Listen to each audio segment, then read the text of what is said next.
ಹರಿ ಓಂ ಗುರುಭ್ಯೋ ನಮಃ. ಆತ್ಮೀಯರೆಲ್ಲರೂ ಕೂಡ ನಮಸ್ಕಾರ. ಆತ್ಮೀಯರೇ, ನಾವೀಗ 2025 ಜೂನ್ ತಿಂಗಳಲ್ಲಿ ಕಟಕ ರಾಶಿಯವರಿಗೆ ಈ ಒಂದು ತಿಂಗಳ ಪೂರ್ತಿ ಯಾವ ರೀತಿ ಫಲಾಫಲಗಳು ಗ್ರಹಗಳ ಒಂದು ಚಲನೆ ಮತ್ತು ಬದಲಾವಣೆಯಿಂದ ಇರುತ್ತೆ ಅನ್ನೋಂತಹದನ್ನು ನೋಡೋಣ. ನೋಡಿ, ಪ್ರತಿ ತಿಂಗಳಲ್ಲಿಯೂ ಸಹ ಗ್ರಹಗಳು ಬದಲಾಗ್ತಾ ಇರ್ತಾರೆ. ಬದಲಾಗುವುದ ರೀತಿಯಲ್ಲಿ ರಾಶಿಯ ಮೇಲೆ, ಆ ರಾಶಿಯಲ್ಲಿರ್ತಕ್ಕಂಥ ವ್ಯಕ್ತಿಗಳ ಮೇಲೆ ಕೂಡ ಅವರ ಜೀವನದಲ್ಲಿ ಬಹಳಷ್ಟು ಚೇಂಜಸ್ ಬರ್ತಾ ಇರುತ್ತೆ. ಅವರ ಒಂದು ಜೀವನದ ಕೆಲಸ ಕಾರ್ಯ, ಅಭಿವೃದ್ಧಿ, ಡೆವಲಪ್ಮೆಂಟ್ಸು, ಯೋಗ ಪ್ರಾಪ್ತಿಗಳು, ಅವಕಾಶಗಳು ಇವೆಲ್ಲವೂ ಕೂಡ ಚೇಂಜಸ್ ಆಗ್ತಾ ಇರ್ತಕ್ಕಂಥದ್ದನ್ನು ನೋಡ್ತಾ ಇರ್ತೀವಿ. ಅದರಲ್ಲಿ ಈಗ ಕಟಕ ರಾಶಿಯವರಿಗೆ ಈ ಜೂನ್ ತಿಂಗಳಲ್ಲಿ ಗ್ರಹಗಳ ಬದಲಾವಣೆಯಿಂದ ಹೇಗಿದೆ ಅಂತ ನೋಡೋಣ. ಯಾವ್ಯಾವ ಗ್ರಹಗಳು ಯಾವ ರಾಶಿಯಿಂದ ಯಾವ ರಾಶಿಗೆ ಹೋಗ್ತಾ ಇದೆ, ಯಾವ ದಿನಾಂಕಕ್ಕೆ ಅಂತ ಅನ್ನುವಂಥದ್ದನ್ನು ಕೂಡ ನಾವು ನೋಡೋಣ. ನೋಡಿ, ಸೂರ್ಯ 15ನೇ ತಾರೀಕುವರೆಗೂ ವೃಷಭ ರಾಶಿಯಲ್ಲಿದ್ದು 15ರ ನಂತರ ಮಿಥುನ ರಾಶಿ ಪ್ರವೇಶ ಮಾಡ್ತಾನೆ. ಇನ್ನು ಕುಜಗ್ರಹ ಕಟಕ ರಾಶಿ ಅಂದರೆ ನಿಮ್ಮ ರಾಶಿಯಲ್ಲೇ 6ನೇ ತಾರೀಕುವರೆಗೂ ಸಂಚಾರ ಮಾಡ್ತಾ ಇದ್ದು ತದನಂತರ 6ರ ನಂತರ ಸಿಂಹ ರಾಶಿಗೆ ಪ್ರವೇಶ ಮಾಡ್ತಾನೆ. ಇನ್ನು ಬುಧಗ್ರಹ 6ನೇ ತಾರೀಕಿಗೆ ವೃಷಭ ರಾಶಿಯಿಂದ ಮಿಥುನ ರಾಶಿ ಪ್ರವೇಶ ಮಾಡಿ ಮಿಥುನ ರಾಶಿಯಲ್ಲೇ 22ನೇ ತಾರೀಕು ಜೂನಲ್ಲಿ ಇದ್ದು ಜೂನ್ 22ರ ನಂತರ ಕಟಕ ರಾಶಿ ಅಂದರೆ ನಿಮ್ಮ ರಾಶಿಗೆ ಪ್ರವೇಶ ಮಾಡ್ತಾನೆ. ಇನ್ನು ಗುರುಗ್ರಹ ಯಥಾಸ್ಥಿತಿ ಮಿಥುನ ರಾಶಿಯಲ್ಲಿ ದೀರ್ಘಕಾಲದಲ್ಲಿ ಸಂಚಾರ.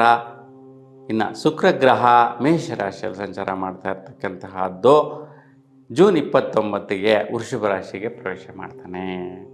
ಇನ್ನು ಶನಿಗ್ರಹ ಮೀನ ರಾಶಿಯಲ್ಲಿ ಸ್ಥಿರವಾಗಿ ಸಂಚಾರ ಮಾಡ್ತಾ ಇದ್ದಾನೆ. ಇನ್ನು ರಾಹುಗ್ರಹ ಕುಂಭ ರಾಶಿಯಲ್ಲಿ ಸ್ಥಿರವಾಗಿ ಸಂಚಾರ ವಕ್ರಸ್ಥಿತಿಯಲ್ಲಿ ಸಂಚಾರ ಮಾಡ್ತಾ ಇರ್ತಕ್ಕಂತಹದ್ದು. ಸಿಂಹ ರಾಶಿಯಲ್ಲಿ ಕೇತುಗ್ರಹ ವಕ್ರಸ್ಥಿತಿಯಲ್ಲಿ ಸಂಚಾರ ಮಾಡ್ತಾ ಇರ್ತಕ್ಕಂತಹದ್ದು ಇರುತ್ತೆ. ಈ ರೀತಿ ಗ್ರಹಗಳ ಸಂಚಾರ ಮತ್ತು ಸ್ಥಿತಿ ನಿಮ್ಮ ರಾಶಿಗೆ ಜೂನ್ ತಿಂಗಳಲ್ಲಿ ಏನೆಲ್ಲ ಫಲಾಫಲಗಳು ಕೊಡುತ್ತೆ ಅನ್ನೋಂಥದ್ದನ್ನು ನಾವೀಗ ತಿಳಿಯೋಣ. ನೋಡಿ, ನಿಮ್ಮ ರಾಶಿಯವರಿಗೆ ಮುಖ್ಯವಾಗಿ ಆದಾಯಗಳು 15ನೇ ತಾರೀಕುವರೆಗೂ ವಿಶೇಷವಾಗಿ ಬರುವಂತಹದ್ದು. ದುಡ್ಡಿನ ಮೂಲಕ ಆಗಿರ್ಬೋದು, ಯಾವುದೋ ಒಂದು ಇನ್ವೆಸ್ಟ್ಮೆಂಟ್ ಮುಖಾಂತರ ಆಗಿರ್ಬೋದು, ಸರ್ಕಾರಿ ಸ್ವಾಮ್ಯತೆಯಿಂದ ಬರ್ತಾ ಇರ್ತಕ್ಕಂಥ ಸರ್ಕಾರಿ ಕೆಲಸ ಕಾರ್ಯದಲ್ಲಿರ್ತಕ್ಕಂಥವ್ರಿಗೆ ವಿಶೇಷವಾದಂತಹ ಒಂದು ಅಭಿವೃದ್ಧಿ ಸಿಗುವಂತಹದ್ದಾಗಲಿ, ದುಡ್ಡಿನ ಮೂಲಕ ಅವರಿಗೆ ಪ್ರೋತ್ಸಾಹ ಧನ ಸಿಗುವಂತಹದ್ದಾಗಿರ್ಬೋದು, ಆದಾಯದ ಮೂಲಗಳಿಂದ ಬರುವಂತಹದ್ದಾಗಿರ್ಬೋದು, ಮತ್ತು ಯಾವುದೋ ಲೋನ್ ಸ್ಯಾಂಕ್ಷನ್ ಆಗಿ ಬರುವಂತಹ ಆದಾಯದ ಮೂಲಗಳಾಗಿರ್ಬೋದು, ಇವೆಲ್ಲವೂ ಕೂಡ ನಿಮಗೆ 15ನೇ ತಾರೀಕುವರೆಗೂ ಬರುವಂತಹದ್ದು. ಅದರಲ್ಲಿ ಸಹ 6ನೇ ತಾರೀಕುವರೆಗೂ ಸ್ವಲ್ಪ ಬಹಳಷ್ಟು ಜಾಸ್ತಿ ಬರುವಂಥ ಸ್ಥಿತಿ ಇರುತ್ತೆ. ಇನ್ನು ಇಷ್ಟು ದಿನ ಸ್ವಲ್ಪ ವೈಯಕ್ತಿಕವಾಗಿ ಕುಬ್ಜ ಸ್ಥಿತಿ ಇದ್ರಿ. ಯಾಕಪ್ಪ ಅಂತಂದರೆ ನಿಮ್ಮ ರಾಶಿಯಲ್ಲಿ ಕುಜಗ್ರಹ ನೀಚ ಸಂಚಾರ ಸ್ಥಿತಿ ಇತ್ತು. ಹಾಗಾಗಿ 6ನೇ ತಾರೀಕಿಗೆ ಈ ಒಂದು ಕುಬ್ಜ ಸ್ಥಿತಿ ಮತ್ತು ವೈಯಕ್ತಿಕವಾದಂತಹ ದುಡುಕು ಮನೋಭಾವ, ಮಾನಸಿಕವಾದಂತಹ ವೈಪರೀತ್ಯ ಇವೆಲ್ಲವೂ ಕೂಡ ನಿವಾರಣೆ ಆಗುತ್ತೆ. ಒಂದು ಕುಜಗ್ರಹ 6ನೇ ತಾರೀಕಿಗೆ ಸಿಂಹ ರಾಶಿಗೆ ಪ್ರವೇಶ ಮಾಡ್ತಾನೆ. ಇದರಿಂದ ಏನೆಲ್ಲ ಪ್ರತಿಫಲಗಳು ಸಿಗತ್ತಪ್ಪ ಅಂತಂತಂದರೆ, ನೋಡಿ, ಸ್ವಲ್ಪ ದ್ವಿತೀಯ ಸ್ಥಾನಕ್ಕೆ ಹೋಗುವುದರಿಂದ ಕೆಲವೊಂದು ವಿಚಾರಗಳಲ್ಲಿ, ಅಂದರೆ ಯಾರೆಲ್ಲ ತಂದೆ ತಾಯಿರಿದ್ದೀರ ನಿಮ್ಮ ಮಕ್ಕಳ ವಿಚಾರದಲ್ಲಿ, ದುಡ್ಡು ಕಾಸು ವ್ಯವಹಾರ ವಿಚಾರದಲ್ಲಿ ಕೋರ್ಟು ಕೇಸು ವಗೈರೆ ಟೆನ್ಷನ್ಸು, ಒತ್ತಡಗಳು, ಅನೌಪಚಾರಿಕವಾದಂತಹ ತೊಂದರೆಗಳಿಗೆ ಸಿಕ್ಕಾಕ್ಕೊಂಡು ನಿಮ್ಮ ಮಕ್ಕಳು ನೀವು ಜವಾಬ್ದಾರರಾಗಿಬಿಡುವಂತಹ ಸಾಧ್ಯತೆ ಜಾಸ್ತಿ ಇರುತ್ತೆ.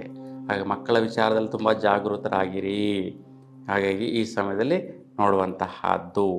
ಮತ್ತು ವಿದ್ಯಾರ್ಥಿಗಳಿಗೆ ಸ್ವಲ್ಪ ಯಾವುದೊಂದು ಸ್ಕೂಲ್ ಫೀಸ್ ಕಟ್ಟಿಲ್ಲ ಅಂತಾಗಲಿ, ಮತ್ತು ವಿದ್ಯಾಭ್ಯಾಸ ಮಾಡುವ ಜಾಗದಲ್ಲಿ ನಿಮಗೆ ಅನಿವಾರ್ಯವಾಗಿ ದುಡ್ಡು ಕಾಸು ಸೌಕರ್ಯ ಬೇಕಾಗಿರುತ್ತೆ. ಆದರೆ ಈ ಸಮಯದಲ್ಲಿ ನಿಮಗೆ ಒದಗಿಸೋಕ್ಕೆ ತಂದೆ ತಾಯಿಯಿಂದ ಆಗಿರಲ್ಲ. ನಿಮಗೂ ಸಹ ತುಂಬ ಕ್ಷುಬ್ಧವಾದಂತಹ ಪರಿಸ್ಥಿತಿ, ಅಂದರೆ ಒತ್ತಡಕ್ಕೆ ಸಿಕ್ಕಾಕೊಳ್ಳುವಂಥ ಸ್ಥಿತಿ.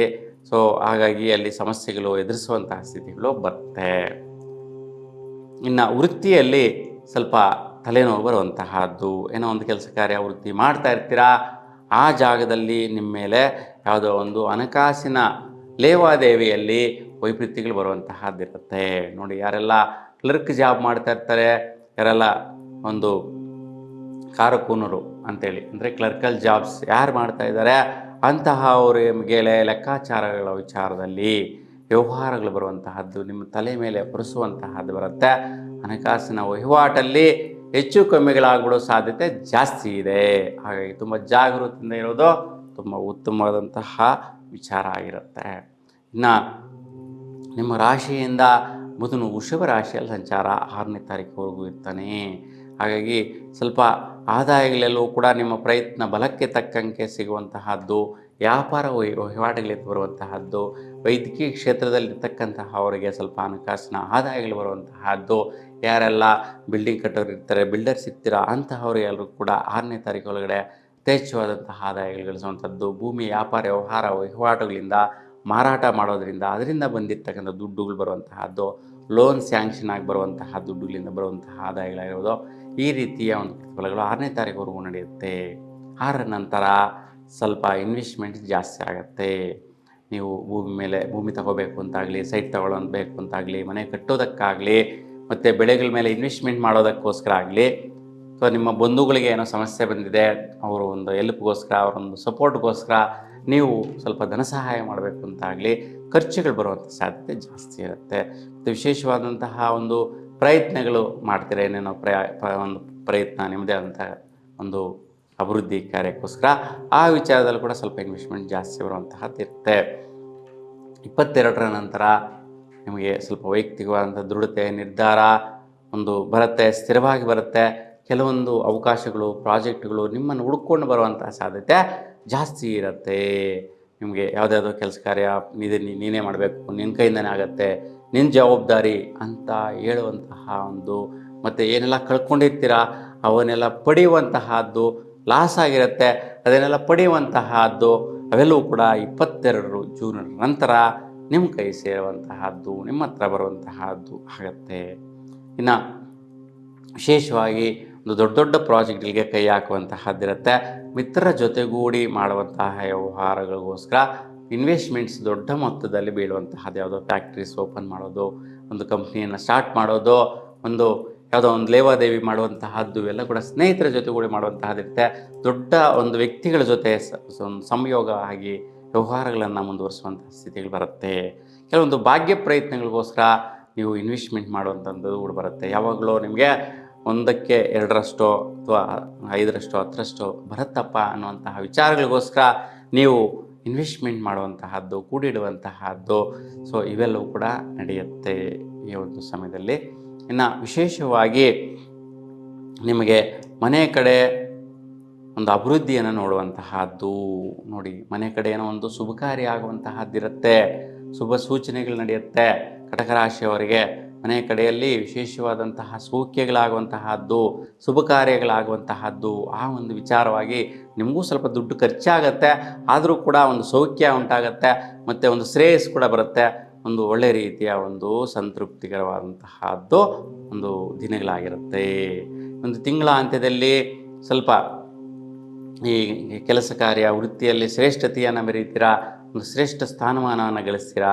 ಸೊ ವೃತ್ತಿಯಲ್ಲಿ 29ರ ನಂತರ, ಜೂನ್ 29ರ ನಂತರ ಆ ಒಂದು ವೃತ್ತಿಯಿಂದ ಆದಾಯಗಳನ್ನು ಗಳಿಸುವಂತಹ ಒಂದು ಪ್ರಾಪ್ತಿ ಬರುತ್ತೆ. ನೋಡಿ, ವೃತ್ತಿ ಯಾರು ಚೆನ್ನಾಗಿ ಕಷ್ಟಪಟ್ಟು ಮಾಡಿರ್ತಾರೆ ಅವರಿಗೆ ಆದಾಯ ಕೂಡ ಲಭಿಸುವಂತಹದ್ದು ಸಹಜವಾಗಿರುತ್ತೆ, ಅದನ್ನು ಕೂಡ ಪಡೆಯುವಂತಹದ್ದು ಚೆನ್ನಾಗಿದೆ.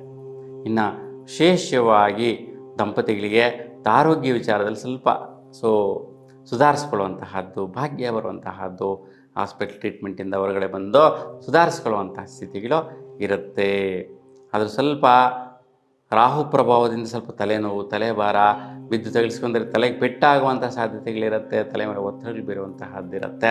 ಹಾಗಾಗಿ ಸ್ವಲ್ಪ ತುಂಬ ಜಾಗರೂಕತೆಯಿಂದ ದುರ್ಗಾದೇವಿಯ ದರ್ಶನ ಮತ್ತು ಆರಾಧನೆ, ಪೂಜೆ ಮಾಡಿ ತುಂಬ ಶ್ರೇಷ್ಠ ಫಲಗಳು ಸಿಗುತ್ತೆ. ಇನ್ನು ಹಣಕಾಸಿನ ವ್ಯವಹಾರದಲ್ಲಿ ತುಂಬ ಜಾಗೃತಿಯಿಂದ ಇರಬೇಕು, ತುಂಬ ಕೇರ್ಫುಲ್ ಆಗಿರಬೇಕು. ಯಾರು ಕೇಳಿದ್ರೆ ಅವ್ರಿಗೆ ಕೊಟ್ಬಿಡುವಂತಹದ್ದಲ್ಲ, ಅವ್ರಿಗೂ ನಿಮಗೂ ಗಲಾಟೆ, ಟೆನ್ಷನ್ಸ್ ಬರುವಂತಹ ಸಾಧ್ಯತೆಗಳಿರುತ್ತೆ. ಕೆಲವೊಂದು ಫೈನಾನ್ಷಿಯಲ್ ವ್ಯವಹಾರಕ್ಕೆ ಮುಂದಕ್ಕೆ ಹೋಗಿ ನಿಮ್ಮ ಕೈ ಕಚ್ಚಿಕೊಳ್ಳುವಂತಹದ್ದು, ನಿಮಗೆ ನಷ್ಟ ಆಗುವಂತಹದ್ದು, ಲಾಸ್ ಆಗುವಂತಹದ್ದು ಬರುತ್ತೆ. ತುಂಬ ಜಾಗೃತಿಯಿಂದ ಇರೋದು ಒಳ್ಳೆಯದು ಹಣಕಾಸಿನ ವಿಚಾರವಾಗಿ. ಒಟ್ಟಾರೆಯಾಗಿ ಒಂದು 2-3 ಗ್ರಹಗಳ ವೈಪರೀತ್ಯ ಸಹಜವಾಗಿದೆ. ಆ ಒಂದು ಗ್ರಹಗಳ ಪರಿಹಾರ ಮಾಡ್ಕೊಳ್ಳೋದ್ರಿಂದ ತುಂಬ ಶ್ರೇಷ್ಠವಾದಂತಹ ಫಲದಾಯಕಗಳನ್ನ ಈ ಒಂದು ತಿಂಗಳಲ್ಲಿ ಕಟಕ ರಾಶಿಯವರು ಪಡಿಬೋದು. ನಿಮ್ಮ ಇಷ್ಟ ದೇವರ ಅನುಗ್ರಹ ಸದಾಕಾಲ ನಿಮ್ಮ ಮೇಲೆ ಇರಲಿ ಅಂತ ಭಗವಂತನ ಪ್ರಾರ್ಥಿಸ್ತಾ ಎಲ್ಲರೂ ಕೂಡ ಶುಭವಾಗಲಿ. ನಮಸ್ಕಾರ.